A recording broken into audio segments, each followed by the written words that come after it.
Santa Cruz del Islote has an area of just 1% of a square kilometer in size, where 816 people squeeze their entire lives. The island is so full that a guy does his daily workout routine near a dog feces, and chaotic life here creates new adaptations.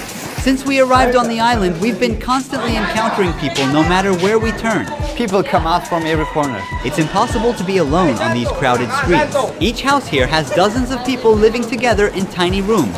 How many people live in this room? About 10. This is an average room of an average house. You will be shocked when you see how other people live. But these people have a much bigger problem than these houses, which makes life so extremely terrible here. Welcome to the most densely populated island on Earth. A 2-hour boat ride away from the mainland of Colombia, the island is just a little bigger than a football field in size and has a density of 68,000 people per square kilometer. Even in Hong Kong, known as one of the most densely populated cities in the world, this rate is 6,749. There are only 4 streets, and the place is entirely constructed of concrete. They don't have cars or motorcycles here. We feel the density as soon as we step onto the island. The sounds of people, roasters, waves, and music all mixed together. The homes here tell the story of the island. Let's get inside one now. Can we see inside your house? Yes, you may. See, I don't have anything. Sorry, it's a little dark inside. We don't have electricity here. You can see that they have some laundry work in the hallway and they leave them to dry in this open area. Let's start with this room.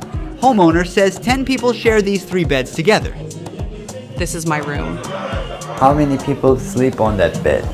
3. What about this room? She is not allowing us to enter this room as it's too unorganized. Kids used to sleep here. Since it is too hot, we take the mattresses out of the room because there is no electricity. 7 kids are living in this room alone. They're making use of every bit of space, even the walls. Because they don't own a wardrobe, their clothes, shoes are all over the place. The kitchen is far from being clean because of the water shortage. People use water only for drinking. All other reasons have to be disregarded. Almost any time on the streets we see laundry hung up or just left lying around, some barbers at work, chairs spilling out of homes, children constantly running up and down.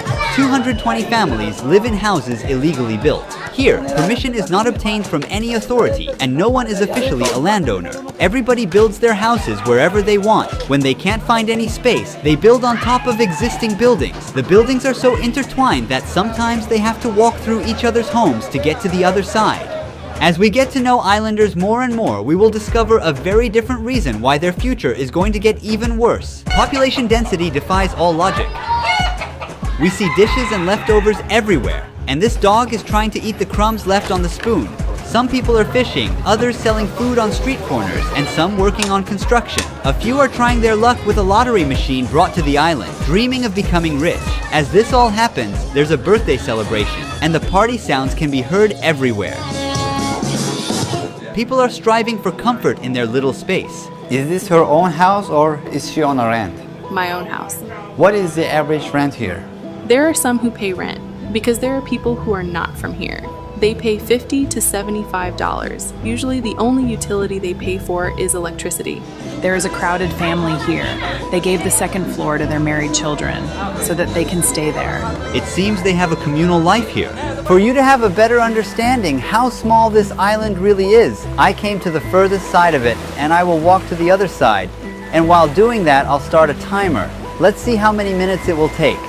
We're trying to find our way among the maze-like narrow streets. Privacy is impossible here because with every step we pass through someone's life.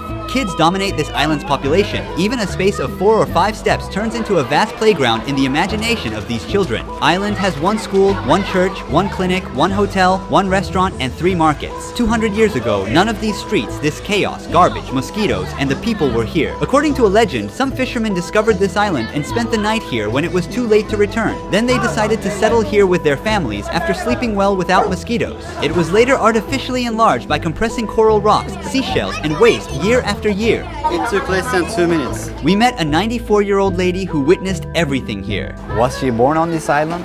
She never left, not even a single day. Fishermen first came from the Baru region. They started to expand the islet, and in 100 years the islet became like this. There were no motors back then or anything like that, only small canoes with paddles. If you remember it correctly, when I was born there was only this house and a few more houses.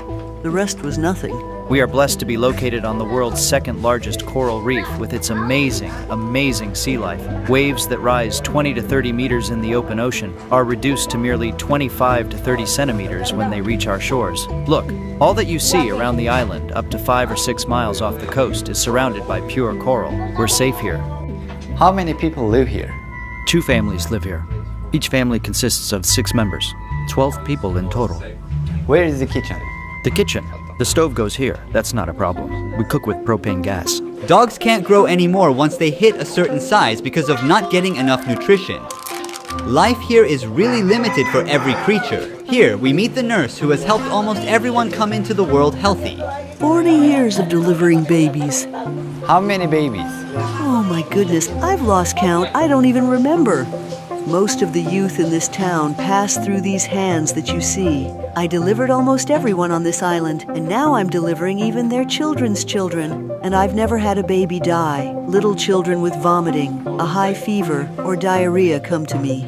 I tell them what to do or which medicine to take. I'm like a doctor. Everyone knows me here. The lack of modern healthcare services on the island poses a risk in emergency situations. But as you will understand by the end of the video, their real problem is so much more vital. By the way, according to the locals, the average life expectancy on the island is 85 to 90 years. My sister died at the age of 103. People get to go beyond these limits only after they lose their lives because there is no cemetery on this island where people can bury their loved ones as there is no land to dig. After the corpses are toured around the square with a ceremony, they are then taken to the mainland by a boat and buried there. What is the average age for girls to get married or have a child? Typically, girls are 16 years old when they have their first children. This also applies to their children when they get to that age. There is no family planning and the population keeps growing rapidly.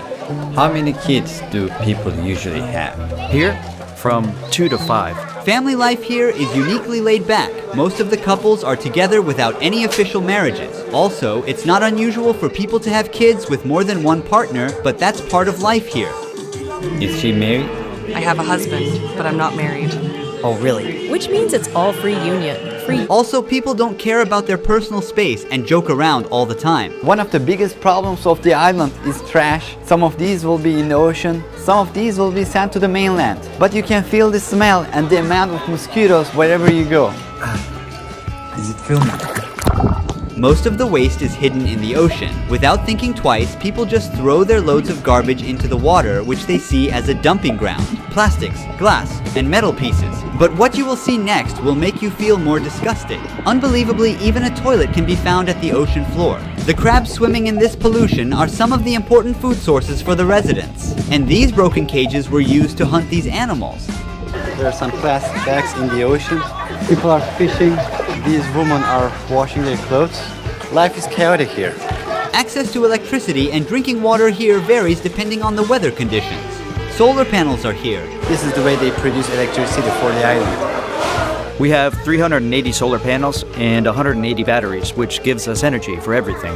If the weather is sunny, electricity is provided between 12 a.m. to 5 p.m. Is there something that she wants to change in this island? Mainly the electricity. Look, today we've been without electricity for 4 days. All the greens are hot. You see tomatoes and peppers. Since there isn't enough power, these are not very fresh. These power generators are working. Almost everything people need is provided in the 3 markets on this main street, including medicines. This is the trading center of the island. There's another shop here. You can buy some t-shirts and shorts. We have a lot of wind here. The salt carried by winds damages our devices. The real struggle begins with the obtaining of drinking water, as there is no tap water in here. As you see, they gather the rainwater with these pipes. Not even a single drop of water is wasted. Drinking water? We suffer a lot. There, below the health center, we have a community tank that we call the lung of the island. When it rains, the joy is so immense here that we go partying that day. Here, the drought scares us so much. It takes 7 to 8 months to get some rain here. We store that precious liquid and then we distribute it to all the families equally without skipping anyone. The Navy sees the problem we have here. They let the mayor's office use their ships so that they could bring us some water. This helps a lot. Now we have some water. All the tanks are full because it is rain. Also, the island doesn't have any sewage system. Even though rain means good news in terms of water supply, rainfalls are bringing life into the edge of a chaos. Since the enlarged areas of the island are not solid, hurricanes or a heavy rain makes houses and streets unusable. What does he not like about this island? The only bad thing is the rainy season. When it rains, the tides rises. All these streets are flooded with seawater. More in September and October. During those months, if these houses didn't have these raised floors, the rainwater would enter the rooms. Keep in mind that they are also without electricity during these seasons. We are at the heart of Santa Cruz del Islote. This is the only monument on the island, and it is called La Patrona. Monument protects us from hurricanes. We are inside the small church of this settlement. It seems like it needs some repairing. Are you the priest? I am the leader. There are many young kids on this island. What will their future be like? After they finish primary school, they don't go on to further studies. Their parents don't have the means to send them to the mainland. So there are 240 students on this island and 12 teachers. Welcome to the only school on the island. This is a classroom for the grade 1. Since there is no school in the neighboring islands, students from there also come here, and their school service is of course a boat. Every young boy here loves playing soccer, even the girls. What do you want to become when you grow up? A soccer player. Where do they want to play? In Madrid. The Paris team. In Argentina.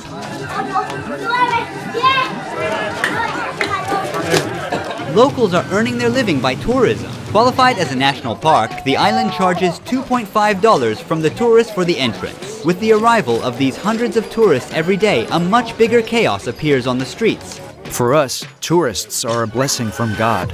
They are a source of employment, directly or indirectly. I am a bartender.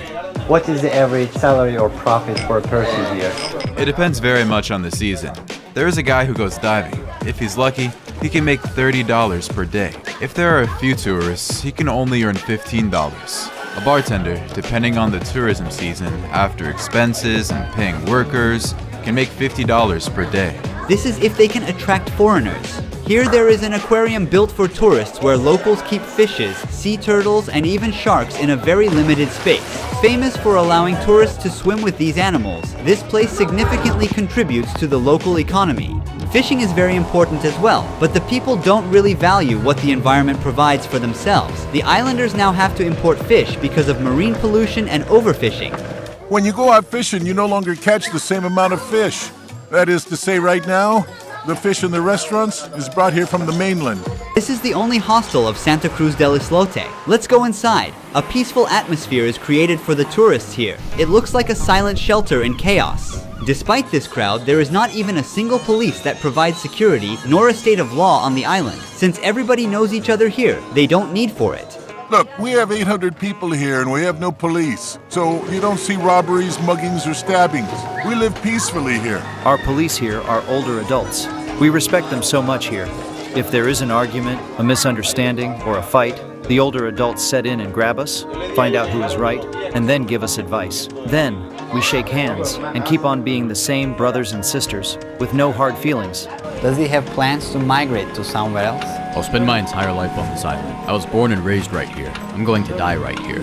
In the evening, residents are more active and everywhere is more crowded since the weather cools off.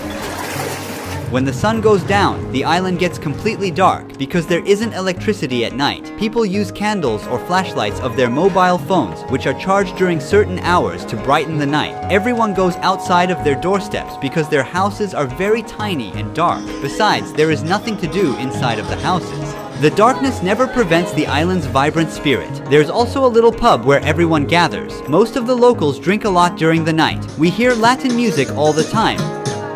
People are singing and dancing together. Some of them play domino, a very popular game here.